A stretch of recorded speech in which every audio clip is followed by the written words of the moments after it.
the summer of love.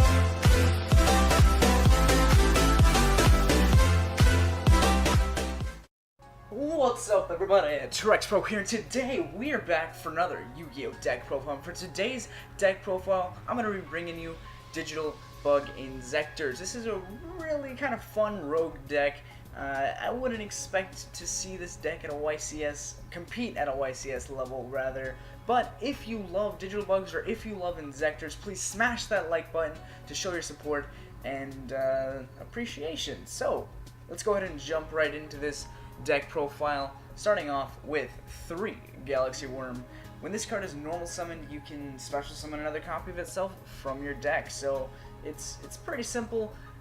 So it just makes either a rank 3 or a link 2, which is a pretty good play for the deck, and the only condition is that you have to control no monsters, so this is either a starting point for you, or I guess mid-game, your board's been wiped, your field, I combined field and board there, my bad, but if your field or board has been wiped, then this is also a good option to go ahead and throw out there.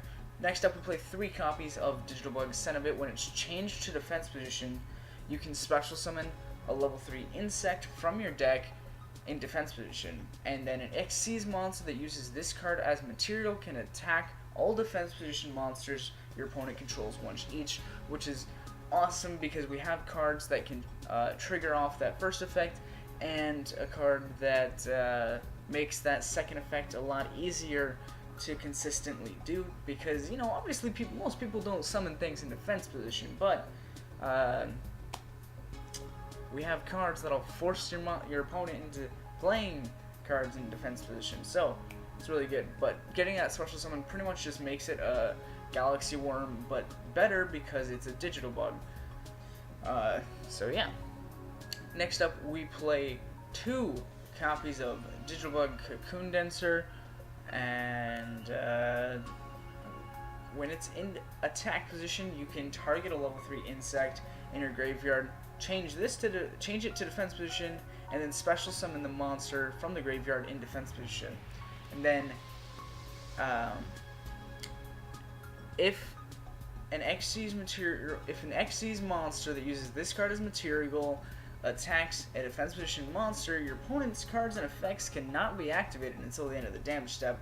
And whereas no, we might not be playing in a really heavy battle trap format, they do pop up, especially at local and regional level events, which is really where you're gonna be playing this deck and where this deck shines the most, because it does handle other rogue decks very well.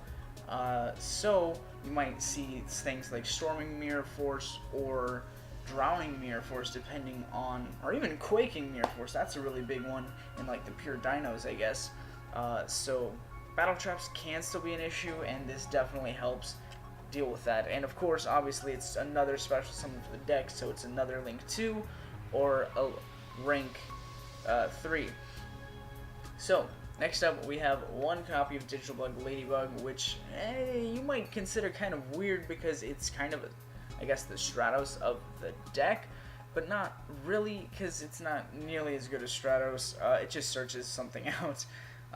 But when it's changed to defense position, you can add a level 3 insect from your deck to your hand, and then when an Xyz monster that uses this card as material destroys a monster at battle, you can draw a card.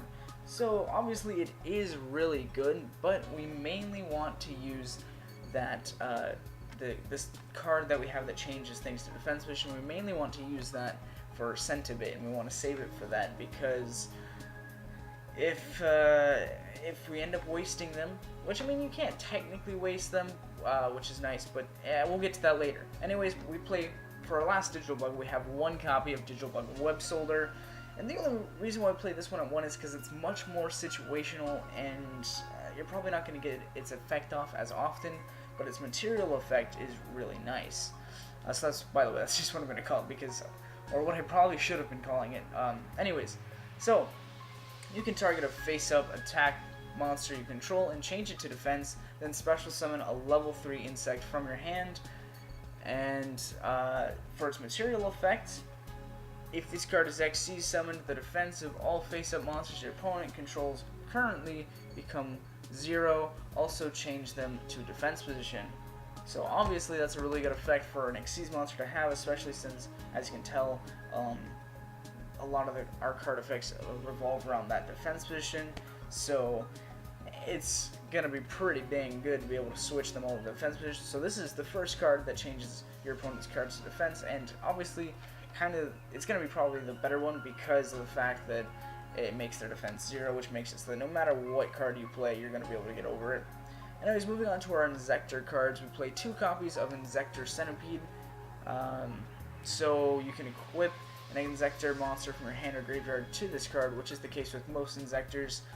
And if an equipped card is sent to your graveyard while equipped to it, you can add an Inzektor from your deck to your hand, which is really good, and why we play this guy. Because you can search out your Dragonfly or your Hornet, or obviously just any of your Inzektor pieces, so it can be pretty dang good for that reason. Next up, we play 1 copy of Inzektor Dragonfly. It's pretty much the better one, just because for its equipped card effect, for like if an equipped card attached to it or anywhere on your field is sent to the graveyard, you can special summon an Inzektor from your deck. So this one just straight up special summons and is really convenient for plays we can do later. Then for our actual equipped cards, we play 2 Inzektor Gigamantis.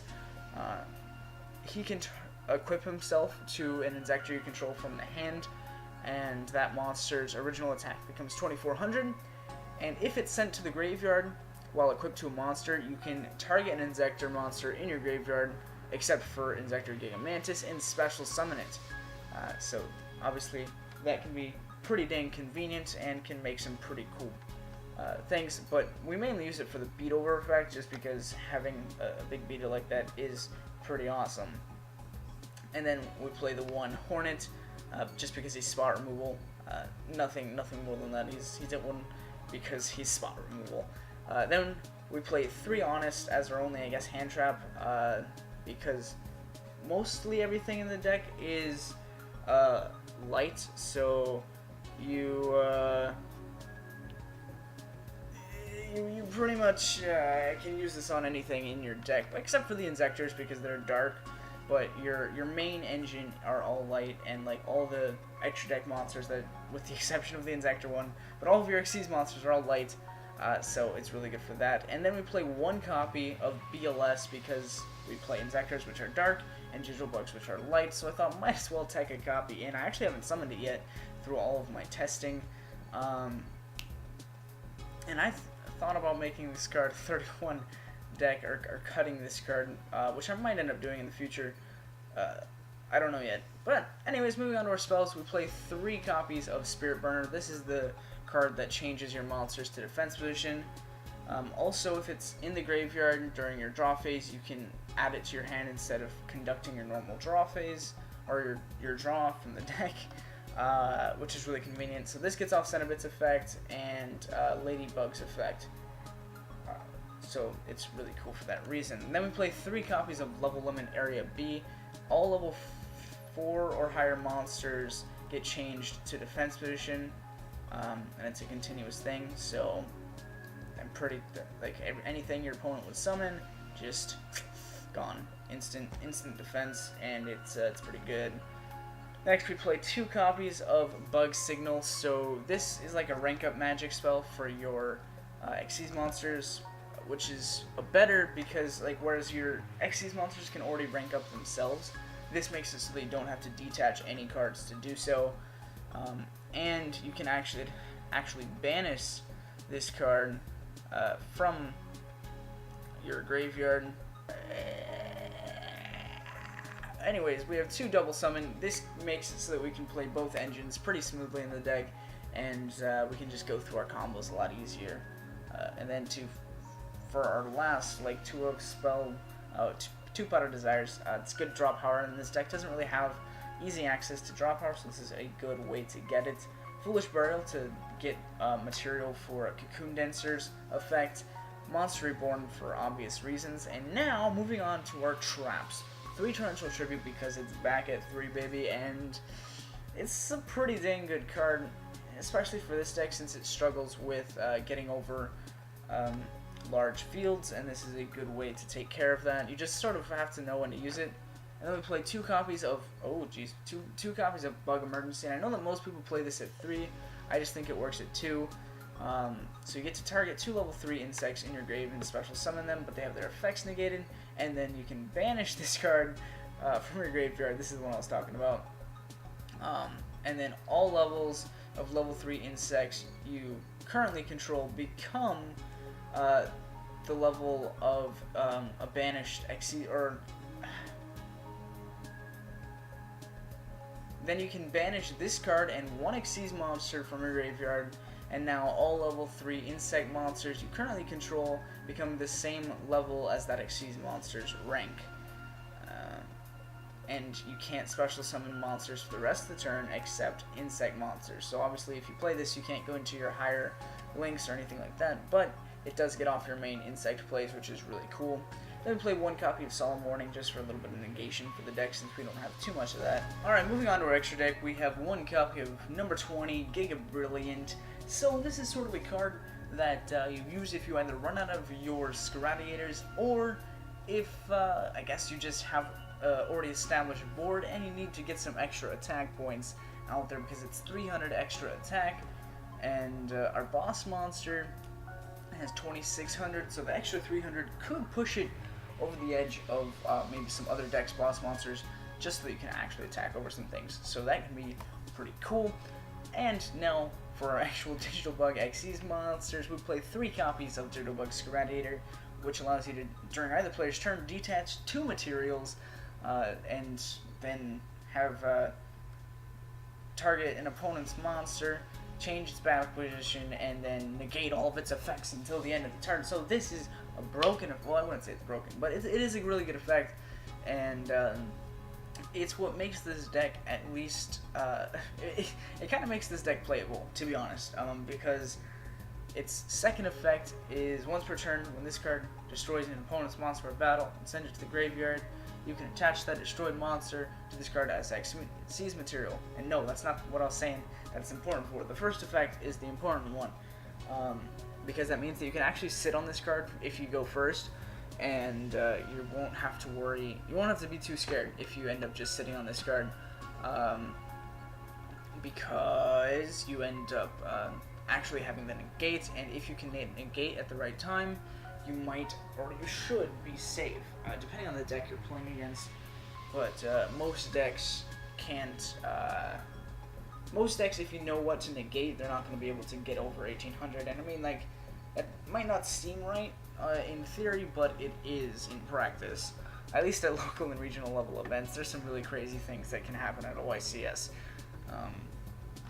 Even at regional events, there's some really crazy decks that pop up, like that field spell dot deck. But anyways, that's not the topic. Digital bugs are the topic. And next up, we play 3 copies of Digital Bug Courbage, which says at the start that you can detach 2 Xyz materials from a rank 3 insect Xyz monster, and then Xyz summon this card using that Xyz monster as material. And then once per turn, you can target a defense vision monster your opponent controls, shuffle into the deck.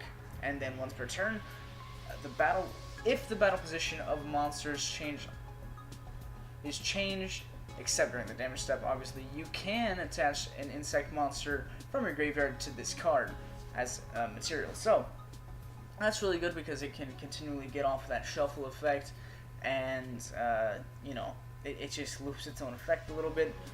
It is a little slow, and its attack isn't the greatest though, which is why you usually want to go ahead and rank up further into Digital Bug Rhinoceros, which says you can also Xyz summon this card by detaching 2 Xyz materials from a rank 5 insect Xyz monster with the same rules.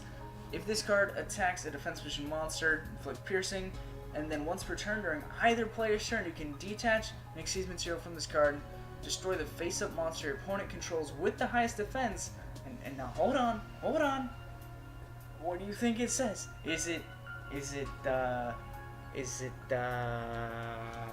gonna be a you get to choose if it's tied. Wrong. It's all if tied. You just get to fucking destroy everything if it's tied. Which means that if you actually have Web Solder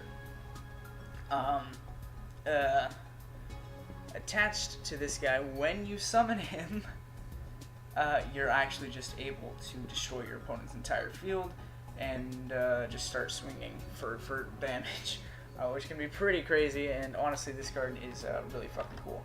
I really dig this card. So yeah, plus it inflicts piercing, which obviously helps with the rest of the deck strategy. I just really wish they got more support like FAs did or something. Like, come on, give us a Link monster, please. Konami, where are you at? Give us more digital bugs. We're in the Link Brains area. Give us more stuff like this. Come on now, what are you doing? Anyways, moving on to our Link monsters, we played 2 copies of Inzektor, pick a Farina. So when it's Link summoned, you can discard a card and then target one other insect you control, and then equip an insect monster from your deck to it as an equipped card, with the effect that the equipped monster gains 500 attack and defense. Also, you can target 3 insect monsters in your graveyard, shuffle them into the deck, and then draw 1 card. This is not once per turn, this is just whenever you want, however many times you want, and it is pretty dang fun. Now this deck can't take full advantage of it, unfortunately. I'm still trying to work on more combo plays with this deck, because that first effect, I feel like you could probably get off a lot of draws if you really knew what you were doing. So I'm definitely going to work on some more combos with this card, but for now it just works as a really good way to go ahead and equip your Mantis straight from the deck or something like that. So yeah. Next up, we have 1 Proxy Dragon just for extending Link plays, which you're not really going to need, but it's there. I was originally playing this because I was playing a token card, so this was just an easy way. So I'm going to be honest with you. But you can still make it with the deck, you're just probably not going to make it with the deck, because this isn't a spam crazy build. But if you ever want to Link climb, this is the way to do it. And then we play 1 Decode Talker, which can easily be done with Web Solder, or a lot of other cards in the deck, really. And then a Borolo Dragon, which would be, like, pretty crazy if you actually pull off a Borolo Dragon. And, like, you can. Like, if you really want to push for it, you definitely can. It's just you end up wasting a lot of resources doing so. But anyways, I hope you guys enjoyed this deck profile. Please let me know what I can do to improve it. So drop your suggestions in the comments below. I'd love to hear it so that I can update my deck for the next ban list. Anyways, I hope you guys enjoyed, and if you did, please leave a like, comment, and subscribe if you haven't already. Thanks for watching. Hope to see you next time, and as always, have a roaring good day.